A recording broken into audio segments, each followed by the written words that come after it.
This is the Bahamas Tonight, the Northern Edition. Good evening all, I'm Shoshana Roll. As always, it is so great to have you with us. Topping news: teachers on Grand Bahama prepared for the new school year with the annual Teachers Professional Day. This year, the educator is focused on covering students, teachers, and staff in prayer. Megan Shepherd has our top story.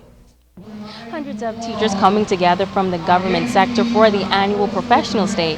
It is an event designed to inspire and motivate them as they go into the new school year. Now, both district superintendents for West Grand Bahama and East Grand Bahama, respectively, Mary Cooper and Dorothy Kemp, say they are pleased that the day focused on prayer.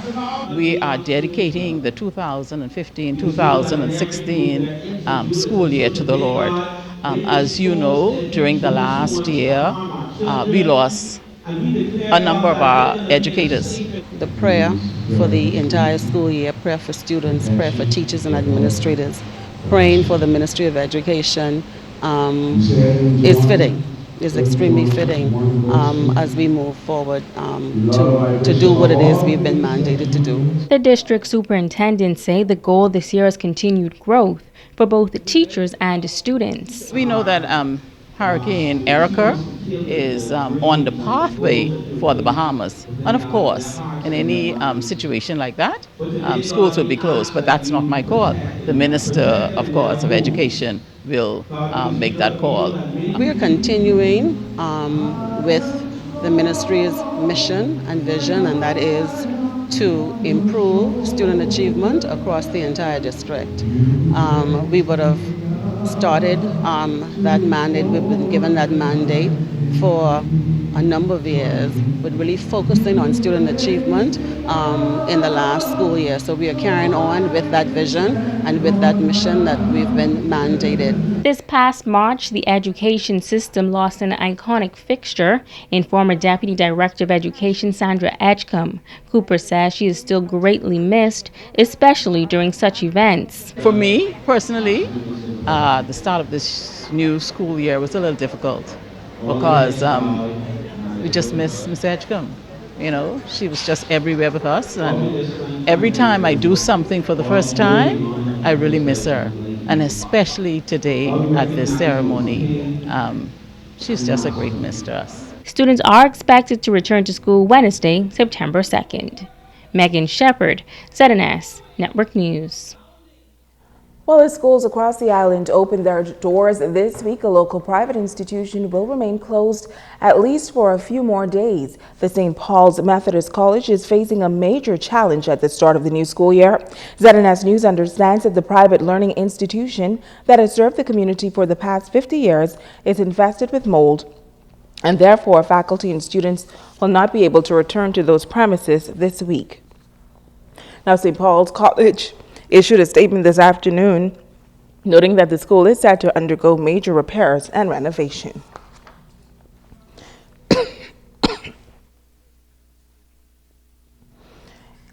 In other news, the all-age Catholic school on Abaco set to open. Megan Shepherd picks up the story. Teachers at St. Francis de Sales Catholic School putting on the final touches to their classrooms in preparation of the reopening of school September 2nd. This is Leandra Kelly Adderley's first year as principal at the all-age school. She says the focus will be on interactive learning. We plan to reopen on Wednesday. Our teachers, as you can see, are still preparing, ensuring that the classrooms are brightly colored, and more importantly, we want our students to be comfortable. We're looking at collaboration in each of the classrooms. We're moving away from the chalk and talk to more of the activities and ensuring that the students are taking ownership of their learning. So we're looking more at student-centered learning rather than teacher-centered, emphasizing that the teacher is now the facilitator and the guide, and the students are engaged in active learning. Adderley is reporting good news for the school. She says this year enrollment has gone up. We've seen an increase in enrollment. We are at about 270 to about maximum of 300. In preparation for the new school year, the new principal says they faced no major challenges. She says parents are purchasing books for the students, and she's expecting a smooth school year.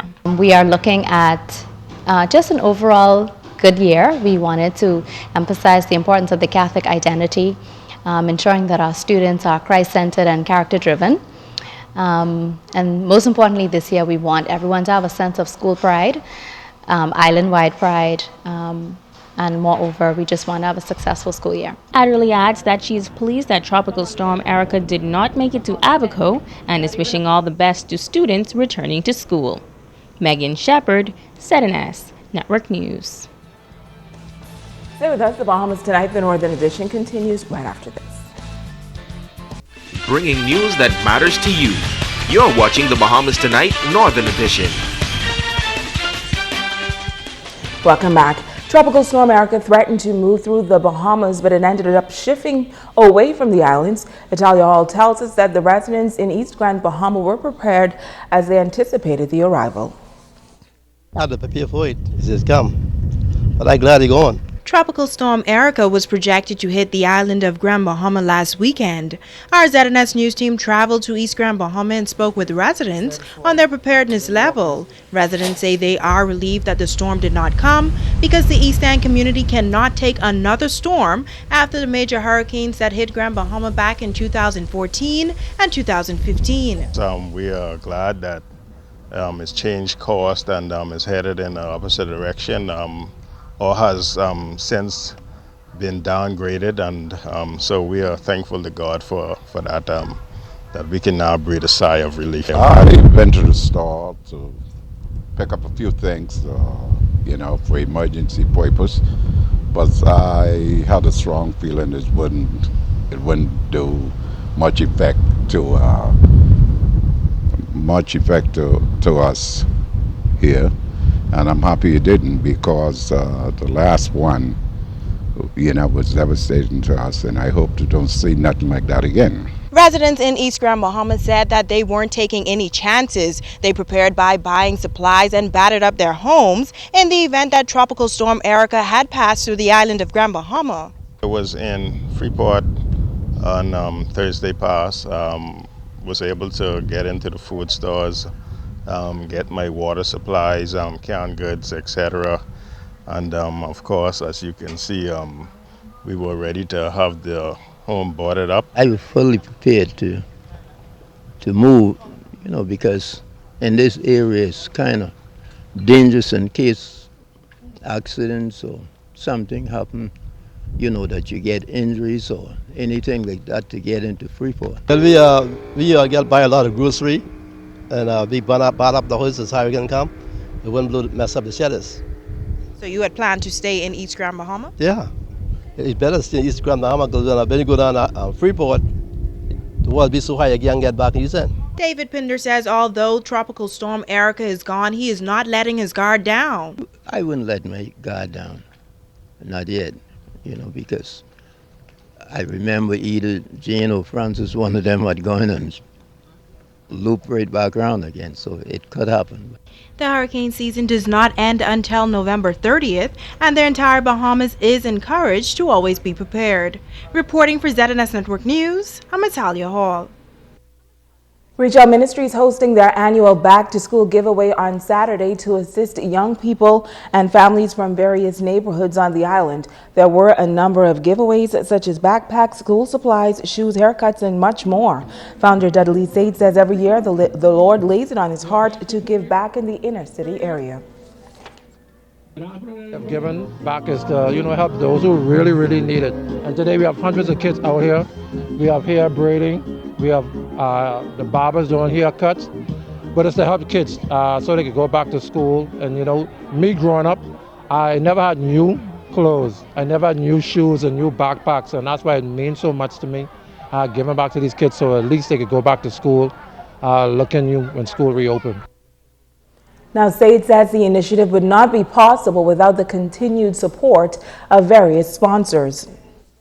I think they're absolutely necessary. There are so many people that just are not able to provide everything that they need for their kids, and organizations such as this one fills the gap, the void that's there. And we're very pleased and happy to partner with Dudley Sept. Here we have teamed up with the Outreach Ministry to present for the first time a From the Heart to the Soul, that's SOLE, where we are collected from the public shoes, and also have received some support from the Richie's Calypso and the Mr. JT shoe store, so that we can bring out here today shoes for the little feet.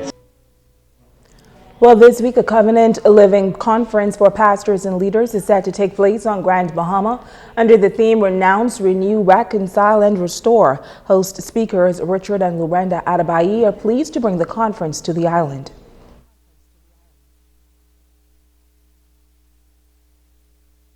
Renew your mind. You have to renounce something in your life. As I've said before, man is a spirit. In order to walk in the spirit that you were made of, it's very, very important that you renounce something. Then you can renew your mind.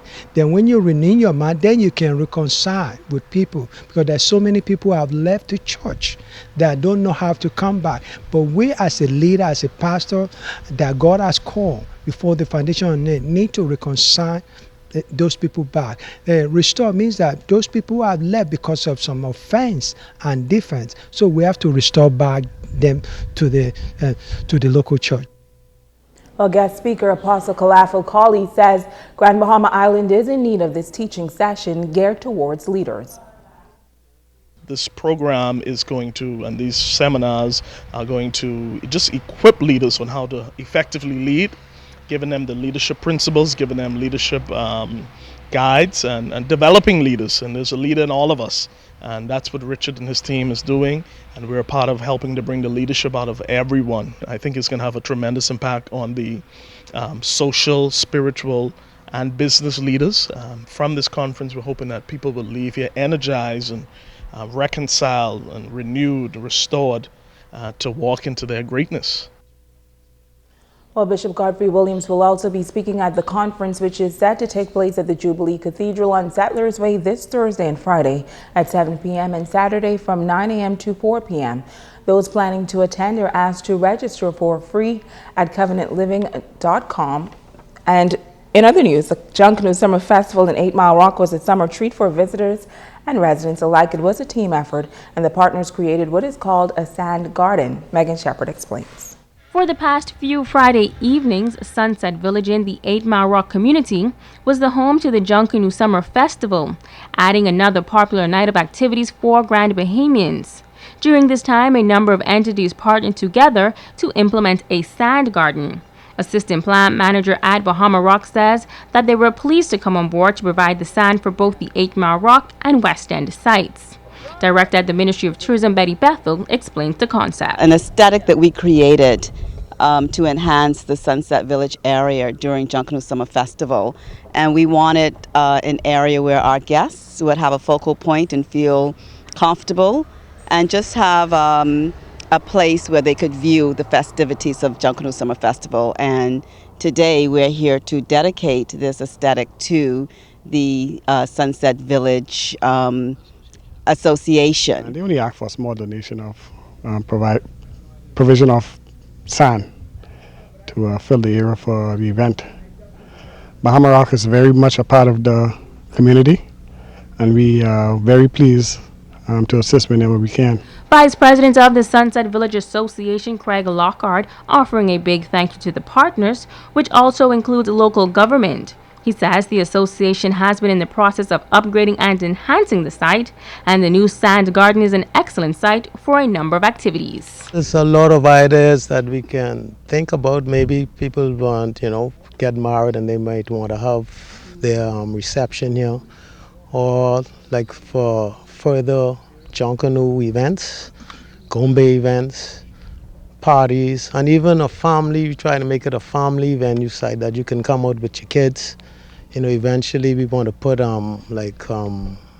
picnic tables, gazebos out here where you can come sit down and really enjoy yourself, enjoy the scenery. On Tuesday afternoon, a dedication was held. Father Cooper visited the site, praying for and blessing the new sand garden. Megan Shepard, ZNS Network News. Thanks, Megan. And now it's time to ask the doctor. I'm Dr. Monique Pratt. Welcome. Savannah asks, Dr. Pratt, I have recently lost 50 pounds, but no matter what I do, I still can't seem to get rid of my cellulite. I've tried a number of cellulite creams, but nothing works. All they have left me with are terrible rashes. I'm thinking about exploring liposuction as my next option. Would this help my cellulite? Savannah, thanks for asking a question on something that affects so many women. So what is cellulite? It is a skin alteration that is often described as an orange peel or dimpling appearance on the thighs, buttocks, and lower abdomen. Although some men may get cellulite, about 98% of the cellulite cases occur in women, mainly because of the differences in the thickness of layers of tissues and fat in the aforementioned areas. As you discovered after your amazing weight loss, Savannah, having cellulite does not mean that you are overweight. The reason for this is because cellulite is due to the structural formation below the skin, something that does not change with weight loss. Persons who are overweight will normally have a more prominent cellulite development, and losing weight may lead to a reduction in the amount of cellulite. Other factors that influence how much cellulite you have includes poor diet, slow metabolism, lack of exercise, and dehydration. If you have questions, please email askthedrbahamas@gmail.com. I'm Dr. Monique Pratt, and this has been Ask the Doctor. Stay with us. Ricardo Lightborn has a check on sports when we come back.